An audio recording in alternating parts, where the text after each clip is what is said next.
Hey everyone, SweetJohnnyCage here, back with another guide for The Legend of Zelda Tears of the Kingdom. This time I'm going to show you how to reach and get through the Tenbez shrine, which is called Gravity and Velocity. As you can see here, this shrine is located in the East Hebra Sky Archipelago, but more specifically in the North Lomei Castle top floor. This is the floating labyrinth that is directly above the North Lomei Labyrinth in the North Tabantha snowfield of the Hebra region.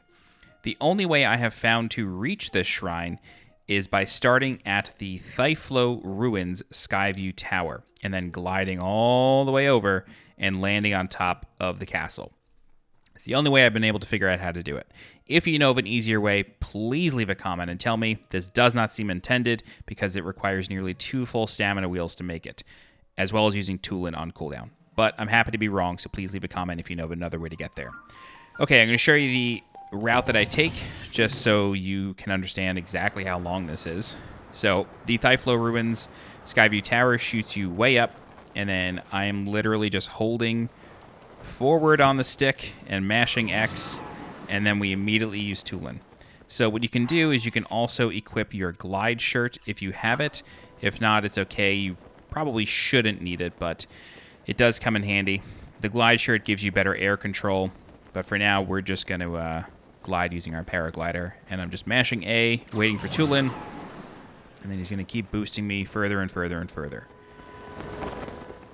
Now, in order to access the labyrinth itself and the puzzles inside, you do need to have solved the labyrinth on the floor, otherwise it will not open. I do already have a guide for that, and I will leave a link in the description for the guide for the labyrinth on the ground, as well as the labyrinth in the sky. The labyrinth in the sky is pretty tough. It is cool. You do just sort of glide around wind shafts and do some cool stuff, but it can be tricky. My tip is to use the mini-map. It basically solves it for you if you know how to look. Okay, so as you can see, we are now down to our last half wheel, and I have like 2 and a 1/6. So it's time to start gliding. And with the glide shirt, we should be able to make it no problem. We may just have to paraglide the last little bit, but we should be okay. And if you don't have the glide shirt, you want to go to Courage Island, which I believe is in the Nakluda Sky. I will leave a link in the description for that guide as well. It's very easy to get. Okay, so that blue circle means that we have entered a low gravity area, and you may be tempted to jump right down into the middle. However, you don't want to do that. You do not want to jump off this platform. All that does is take you back down to the ground, and we have not solved this particular labyrinth yet, so that's not going to do us any good. What we're going to do is we're going to jump off the west side of this labyrinth, and then the shrine will be down here. All right, cool.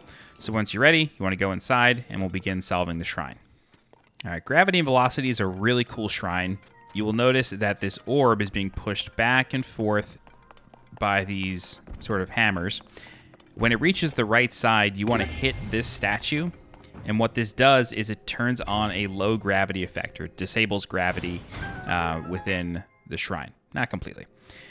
So now we have our big jump and all that, and so what we want to do is we want to come over here, and we're going to get the chest for the shrine. So we're going to... Nice. So we're just going to wait here. Oh, okay. We're just going to wait here, and then this hammer is going to push us up, and then we're just going to glide straight in to this little alcove, and the chest, whoops, is right here. So that's that. Okay, next thing that we got to do is we need to go through the gate that just opened. We basically need to follow this orb.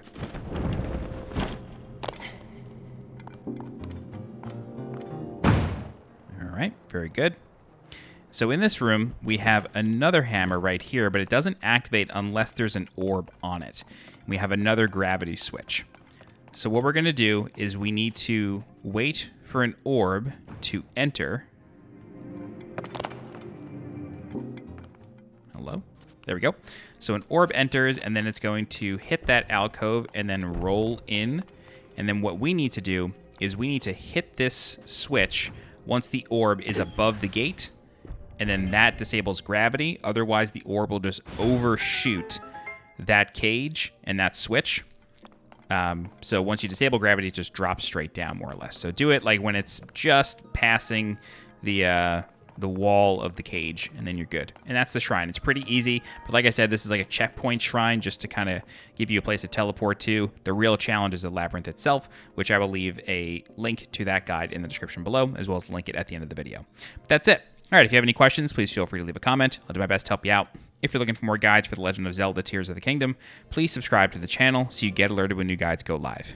If you're interested in supporting the channel monetarily, you can do so by becoming a channel member by clicking the blue join button below this video. You can also leave a super thanks by clicking the heart icon below this video. Don't forget to follow me on Twitter and join my Discord. The links for those are in the description below. As always, I'm SweetJohnnyCage. Thank you so much for watching, and I'll see you next time. Bye-bye.